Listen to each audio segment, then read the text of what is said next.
Recentemente eu aprendi muita coisa no YouTube. Especificamente por causa dos vídeos que eu lancei recentemente, eu aprendi duas coisas. Uma é que existem muitas pessoas que acham que a relatividade não está certa, que é algo que eu não sabia e que me surpreende bastante. Eu gostaria de saber de onde vem essa corrente. E a outra coisa que eu aprendi é que existem mal-entendidos muito grandes sobre o que é a matemática e o que é o papel da matemática na ciência. Eu tinha mencionado que a matemática tem nada a ver com a realidade. Só para deixar isso claro, eu não faço parte do grupo de pessoas que acham que a matemática não é uma ferramenta absolutamente essencial para resolver qualquer problema na física, né? Absolutamente não. Eu sei que ela é. Mas ainda eu digo que a matemática tem nada a ver com a realidade. E isso é algo que eu gostaria de elaborar aqui. Mas antes disso, eu gostaria de focar em o que certas ciências fazem. Por exemplo, a física é o ramo da ciência que estuda os fenômenos e as estruturas fundamentais da natureza, como a relatividade geral, a mecânica quântica, o que está acontecendo fundamentalmente nessa natureza. A química é o ramo da ciência que estuda os fenômenos de substâncias, né? Como eles misturam, como eles transformam e tudo isso. Agora, claro que essas duas coisas aqui não são nitidamente divididas. A física e a química têm muito a ver. E às vezes a distinção entre física e química é absolutamente arbitrária. A humanidade desenvolveu as categorias para as ciências, mas por razões práticas e por falta de entendimento da natureza. Hoje em dia, a gente fez tanto progresso que a gente entende que existe uma pirâmide de ciências, onde a física está na base e outras ciências são chamadas ciências emergentes, como a química, ou também a biologia, que é o ramo da ciência que estuda os fenômenos da vida. Tem pessoas que dizem que química é nada mais do que física aplicada para substâncias e biologia é nada mais do que química aplicada para orgânicos. É um ponto de vista que não é muito longe de uma verdade profunda, né? A sociologia é o ramo da ciência que estuda os fenômenos da sociedade. Também uma ciência importante que usamos na vida. E a psicologia é o ramo da ciência que estuda fenômenos mentais, cognitivos e do comportamento humano. Tudo isso aqui são ciências. Então a pergunta é, se eu faço aqui essa frase, a matemática é o ramo da ciência que estuda blá blá blá. O que é? E com isso eu digo, bem-vindo a Massagens Cerebrais.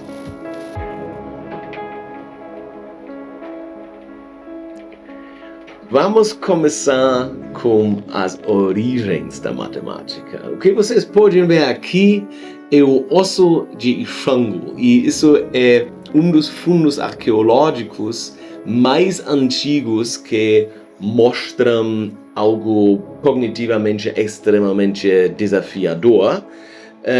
Então, aqui nesse osso, você tem muitas linhas. Esse osso foi achado em Congo e ele hoje em dia está na Bélgica. Como funciona com essas coisas, né? A maioria desses estão hoje em dia na Europa. Esse osso aqui, ele tem linhas. E essas linhas, a gente não sabe exatamente o que significam, mas a hipótese mais comum, que a maioria das pessoas pensam e que tem muitas indicações para isso, que isso era uma ferramenta matemática. Que isso foi usado para, em alguma maneira, quando, por exemplo, uma pessoa que vende, não sei, carne, usou isso como uma coisa para saber como calcular as coisas. Algo desse tipo. Se vocês querem saber as indicações, vocês podem ir para a Wikipedia, o osso de Ishangu, lá vocês vão achar. Eu não sei se tem na versão da página em português, mas acho que nessa em inglês, você tem todas as imagens separadas e eles explicam quais são os trajetos diferentes, como você pode interpretar isso. O ponto é que isso foi bem antes da escrita. As pessoas anotaram coisas matemáticas para fazer cálculos simples, aritmética, antes que as pessoas realmente conseguiram escrever algo do tipo como eu estou falando agora. E isso é óbvio, porque a necessidade foi maior para fazer cálculos, antes da necessidade para transferir histórias em escrita, né? Histórias de uma maneira oral, obviamente, foi mais fácil. A história está cheio desses relíquios da antiguidade. Aqui a gente pode ver o Plimpton 322, que é mais ou menos de 1800 a.C. A história está cheia desses relíquios que têm algo a ver com matemática. Algo a ver como quando as naves chegaram num porto, como eles podem transferir o que eles trazeram de um outro país.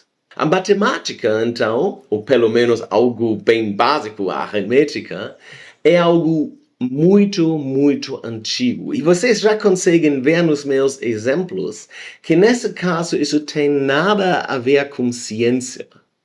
Isso aqui foi uma ferramenta. Foi uma ferramenta para calcular algo. E isso aqui tem menos a ver com um livro de Jorge Amado do que com uma conta normal de um bar na Alemanha. Isso aqui eu achei online, né? É do 804 na Mitropa Gaststätten.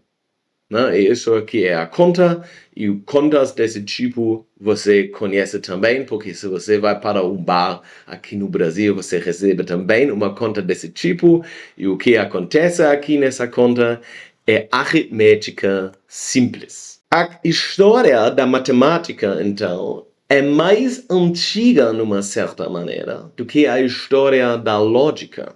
Lógica é algo que usamos o tempo todo, na nossa vida inteira. Você aplica lógica na sua vida sempre, provavelmente em todos os casos quando você tinha sucesso com algo, em algum momento você fez um passo lógico no seu cérebro e esse passo você fez certo e por causa disso você tinha sucesso.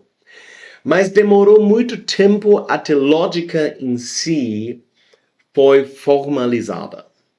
Isso foi principalmente feito de Aristóteles, o pai da lógica, se você quiser. E ele fez esse exemplo muito famoso para demonstrar como deduzir uma nova verdade de outras verdades, e isso é: todos os homens são mortais, Sócrates é um homem, logo Sócrates é mortal. Isso é lógica, e se a gente agora olha para esse tipo de lógica, olha, o conjunto de todos os homens implica o Sócrates, todos os homens são mortais, e disso segue que Sócrates é mortal, e disso você consegue deduzir essas relações da lógica, né? Então, aqui vocês conseguem ver esses diagramas de Venn, né? Que se chamam assim. E agora, aqui tem escrito em inglês: todos os S são P. Então, todos os homens são mortais, né? Nesse caso, S seria homens, P seria mortais. Se todos os S são P, isso significa que o conjunto de todos os S não pode existir fora de P. Por isso, esse círculo aqui está preto. Aqui tem escrito nem um S é P. E se nem um S é P, isso significa que todos os S que tem não tem nenhuma interseção nos conjuntos de P. E assim você tem outras relações da lógica que um monte de pessoas que assistem um vídeo de mim provavelmente conhecem. Isso aqui é lógica, mas vocês sabem ou não sabem que pensamentos desse tipo são a base para a teoria dos conjuntos, que já é uma área da matemática, que acha o seu início na procura para verdades sobre a realidade. Então, essas ideias aqui de novo, são desconectadas da realidade. Eu posso fazer essas brincadeiras com qualquer coisa da minha imaginação que tem nada a ver com a realidade. Essas técnicas são usadas de filósofos para deduzir verdades sobre a realidade. Então, de novo, a matemática é tipo uma ferramenta. A matemática em si não diz nada sobre a realidade. E isso também é o caso para a outra grande área da matemática que a gente conecta com a antiguidade, que é a geometria. A geometria é a disciplina da matemática que ajudou a criar arquitetura e arte. Eu agora botei aqui os pirâmides. Agora, os pirâmides são, acho que, mais antigas do que os nossos primeiros documentos da geometria, mas, numa certa maneira, você precisa, em algum momento, de geometria para construir eles. Eu suponho, pelo menos. Senão, vocês podem pegar outros prédios. Mas também eles ajudam para criar armas. Né? A gente sabe que os romanos sequestraram gregos porque eles usaram eles para criar catapultos, que eram nessa época armas muito poderosas, e para criar um catapulto você precisa saber algo sobre geometria. Então, de novo, a geometria em si ajudou em engenharia, vamos dizer. Mas é importante entender que grandes partes de geometria não têm aplicações reais. Eu posso, com a ajuda da matemática, criar um catapulto num espaço 8-dimensional, que trabalha com um espaço 8-dimensional com cobertura com uma topologia maluca. Isso tem nada a ver com a realidade. Mas para matemáticos ainda pode ser uma questão interessante se nesse espaço que agora eu imaginei certos objetos podem existir. Será que em espaços que têm essa e essa estrutura, esses e esses objetos podem existir, sim ou não? Isso os matemáticos fazem. E em muitos casos, depois de muitos anos, se acha, não em muitos casos é uma exageração, desculpa. Em alguns casos, que normalmente são meio famosos, no futuro, na física ou na informática, aparece um problema e esse problema agora precisa dessa matemática desenvolvida que estava inicialmente completamente abstrata. Geralmente, e isso é o que as pessoas também sempre conhecem, matemática é mais uma língua do que uma ciência. A minha pergunta, a minha frase anterior, quando eu falei a física é o ramo da ciência que se comporta blá blá blá blá. Isso na matemática não funciona. A matemática não é uma ciência. Ela é uma língua. Ela tem mais a ver com estudar português do que com estudar física. Eu vou agora demonstrar isso com esse exemplo aqui. Isso é a famosa segunda lei de Newton. E isso agora é uma forma dessa segunda lei de Newton. Não é a forma mais correta, não é a forma mais completa, mas é a forma que eu gosto mais para ensinar para os meus alunos no início. E se eu leio o que tem escrito aqui em português, eu digo a massa multiplicada com a aceleração é igual à soma de todas as forças. Agora, o português que eu usei não é realmente português. Eu já usei a língua da matemática. Multiplicado é igual a e soma são todas palavras da matemática. Mas se eu falo isso, isso vira uma pequena frase. Isso aqui é mais compacto. Newton descreveu a segunda lei em palavras nessa maneira. A mudança de movimento é proporcional à força motora imprimida e produzida na direção da linha reta na qual aquela força é aplicada. Isso aqui, para mim, eu acho que não só para mim, é mais difícil para entender do que isso aqui. E se eu quero dizer isso aqui em português simples, eu precisaria uma página completa. Eu teria que dizer, quando você tem tantas e tantas forças aplicando numa massa e você adiciona todas essas forças, e se você olha agora para a aceleração desse corpo, essa soma de todas essas forças dividido pela massa, isso seria a aceleração. Não sei, você começaria a fazer algo muito complicado. A matemática permite que a gente comunica sobre coisas que são difíceis para comunicar na língua que a humanidade desenvolveu, porque a nossa língua, ela existe para a gente conseguir falar sobre os nossos namorados. Eu atualmente tenho uma situação meio complicada, por exemplo, então eu falo com o meu amigo Simon e eu digo para ele, meu Deus, isso aqui é terrível, ela fez isso e agora a gente está nesse estado. Para isso, português funciona perfeito, mas para isso aqui, não. Agora, imagina que você tem que descrever uma equação assim na sua língua. Isso nem é mais possível.